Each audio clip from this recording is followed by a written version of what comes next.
হাহা মাথা নিচু করে শুধু সেই ফুলদানিটা ছিল। সানায়া ভেতর থেকে এই দৃশ্য দেখছিল। তখন হাহার চোখ সানায়ার দিকে যায়। এক মুহূর্তের জন্য সে তার বেস্টিকে ভুলে যায় এবং সানায়ার অফিসে প্রবেশ করে। সে সানায়ার দিকে এগিয়ে যায়।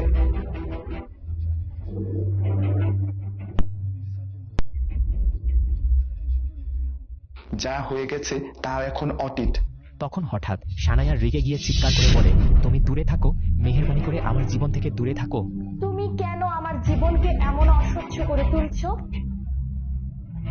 আহান একদম চমকে যায়। সে সানায়ার দিকে হতবাক হয়ে তাকিয়ে থাকে। ঠিক তখনই সানায়া আরো শুনে, তারপর সানায়া বলে, জানি না কেন আমাকে এই শাস্তি দেওয়া হচ্ছে। তুমি আসলেই আমাকে চাও কিনা জানি না, বাবা আমাদের বিয়ে জোর করে করিয়েছিলেন। তুমি কখনোই আমার বিয়ে বুঝছিলে না, আজও না। তোমাকে স্বামী বলতে আমার লজ্জা হয়। ড্রাইভার ছিল না, তাই তোমাকে ডেকেছিলাম।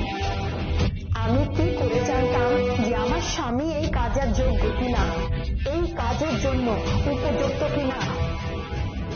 এখানে এসে তুমি আমার সবচেয়ে পুরনো বন্ধু মুদ্রাকে রাগিয়ে দিয়েছ। এখন কিভাবে কাজ হবে? চোখে অশ্রু নিয়ে সানায়া আরো বলে, যে জায়গায় যাই না কেন আপনারা আমাকে বিক্রির মতোই দেখেন, আর কিছু না।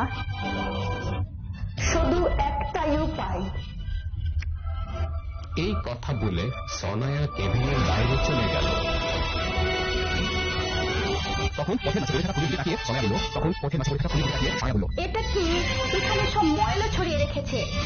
ওই পুরানো 10 দিনের ফুল পায়ে মারিয়ে সামনে এগিয়ে গেল। ওই 10 দিনের